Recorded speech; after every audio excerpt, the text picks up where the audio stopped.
अध्याय 9 परम गुह्य ज्ञान। श्री भगवान ने कहा, हे अर्जुन, चूंकि तुम मुझसे कभी ईर्ष्या नहीं करते, इसलिए मैं तुम्हें यह परम गुह्य ज्ञान तथा अनुभूति बतलाऊंगा, जिसे जानकर तुम संसार के सारे क्लेशों से मुक्त हो जाओगे। यह ज्ञान सब विद्याओं का राजा है, जो समस्त रहस्यों में सर्वाधिक गोपनीय है। यह परम शुद्ध है, और चूंकि यह आत्मा की प्रत्यक्ष अनुभूति कराने वाला है, अतः यह धर्म का सिद्धांत है। यह अविनाशी है और अत्यंत सुखपूर्वक संपन्न किया जाता है। हे परंतप, जो लोग भक्ति में श्रद्धा नहीं रखते, वे मुझे प्राप्त नहीं कर पाते।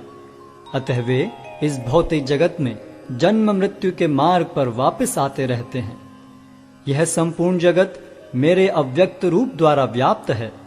समस्त जीव मुझ में हैं, किंतु मैं उनमें नहीं हूं। तथापि मेरे द्वारा उत्पन्न सारी वस्तुएं मुझ में स्थित नहीं रहती। जरा मेरे योग ऐश्वर्य को देखो।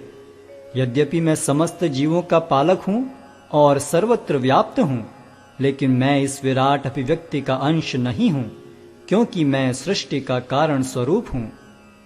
जिस प्रकार सर्वत्र प्रवहमान प्रबल वायु सदैव आकाश में स्थित रहती है, उसी प्रकार समस्त उत्पन्न प्राणियों को मुझ में स्थित जानो। हे कुंती पुत्र, कल्पकांत होने पर सारे प्राणी मेरी प्रकृति में प्रवेश करते हैं, और अन्य कल्प के आरंभ होने पर मैं उन्हें अपनी शक्ति से पुनः उत्पन्न करता हूं। संपूर्ण विराट जगत मेरे अधीन है। यह मेरी इच्छा से बारंबार स्वतः प्रकट होता रहता है और मेरी ही इच्छा से अंत में विनष्ट होता है। हे धनंजय, ये सारे कर्म मुझे नहीं बांध पाते हैं। मैं उदासीन की भांति इन सारे भौतिक कर्मों से सदैव विरक्त रहता हूं। हे कुंती पुत्र, यह भौतिक प्रकृति मेरी शक्तियों में से एक है और मेरी अध्यक्षता में कार्य करती है, जिससे सारे चर तथा अचर प्राणी उत्पन्न होते हैं। इसके शासन में यह जगत बारंबार सृजित और विनष्ट होता रहता है। जब मैं मनुष्य रूप में अवतरित होता हूं, तो मूर्ख मेरा उपहास करते हैं। वे मुझ परमेश्वर के दिव्य स्वभाव को नहीं जानते। जो लोग इस प्रकार मोहग्रस्त होते हैं, वे आसुरी तथा नास्तिक विचारों के प्रति आकृष्ट रहते हैं। इस मोहग्रस्त अवस्था में उनकी मुक्ति आशा, उनके सकाम कर्म तथा ज्ञान का अनुशीलन सभी निष्फल हो जाते हैं। हे पार्थ, मोहमुक्त महात्मा जन दैवी प्रकृति के संरक्षण में रहते हैं। वे पूर्णतः भक्ति में निमग्न रहते हैं, क्योंकि वे मुझे आदि तथा विनाशी भगवान के रूप में जानते हैं। ये महात्मा मेरी महिमा का नित्य कीर्तन करते हुए, दृढ़ संकल्प के साथ प्रयास करते हुए, मुझे नमस्कार करते हुए भक्ति भाव से निरंतर मेरी पूजा करते हैं।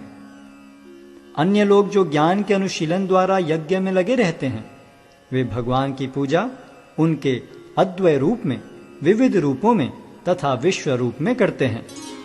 किंतु मैं ही कर्मकांड, मैं ही यज्ञ, पितरों को दिया जाने वाला तर्पण, औषधि, दिव्य ध्वनि, घी, अग्नि तथा आहुति हूं।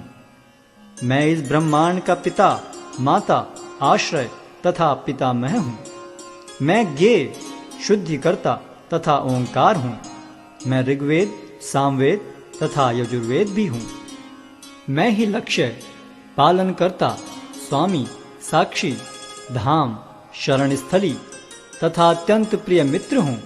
मैं सृष्टि तथा प्रलय, सबका आधार, आश्रय तथा अविनाशी बीज भी हूं। हे अर्जुन, मैं ही ताप प्रदान करता हूं और वर्षा को रोकता तथा लाता हूं। मैं अमृतत्व हूं और साक्षात मृत्यु भी हूं। आत्मा तथा पदार्थ दोनों मुझ ही में हैं। जो वेदों का अध्ययन करते तथा सोमरस का पान करते हैं, वे स्वर्ग प्राप्ति की गवेषणा करते हुए अप्रत्यक्ष रूप से मेरी पूजा करते हैं।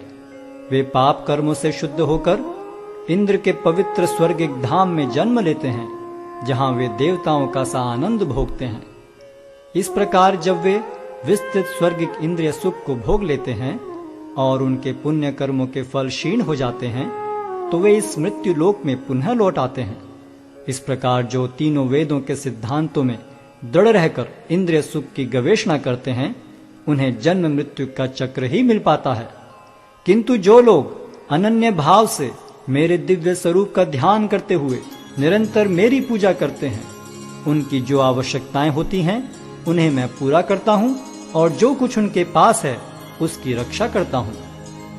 हे कुंती पुत्र, जो लोग अन्य देवताओं के भक्त हैं और उनकी श्रद्धा पूर्वक पूजा करते हैं, वास्तव में वे भी मेरी ही पूजा करते हैं, किंतु वे यह त्रुटिपूर्वक ढंग से करते हैं। मैं ही समस्त यज्ञों का एकमात्र भोक्ता तथा स्वामी हूं। अतः जो लोग मेरे वास्तविक दिव्य स्वभाव को नहीं पहचान पाते, वे नीचे गिर जाते हैं। जो देवताओं की पूजा करते हैं वे देवताओं के बीच जन्म लेंगे। जो पितरों को पूजते हैं वे पितरों के पास जाते हैं। जो भूत प्रेतों की उपासना करते हैं वे उन्हीं के बीच जन्म लेते हैं। और जो मेरी पूजा करते हैं वे मेरे साथ निवास करते हैं। यदि कोई प्रेम तथा भक्ति के साथ मुझे पत्र, पुष्प, फल या जल प्रदान करता है तो मैं उसे स्वीकार करता हूं। हे कुंती पुत्र, तुम जो कुछ करते हो, जो कुछ खाते हो, जो कुछ अर्पित करते हो या दान देते हो और जो भी तपस्या करते हो, उसे मुझे अर्पित करते हुए करो। इस तरह तुम कर्म के बंधन तथा इसके शुभाशुभ फलों से मुक्त हो सकोगे।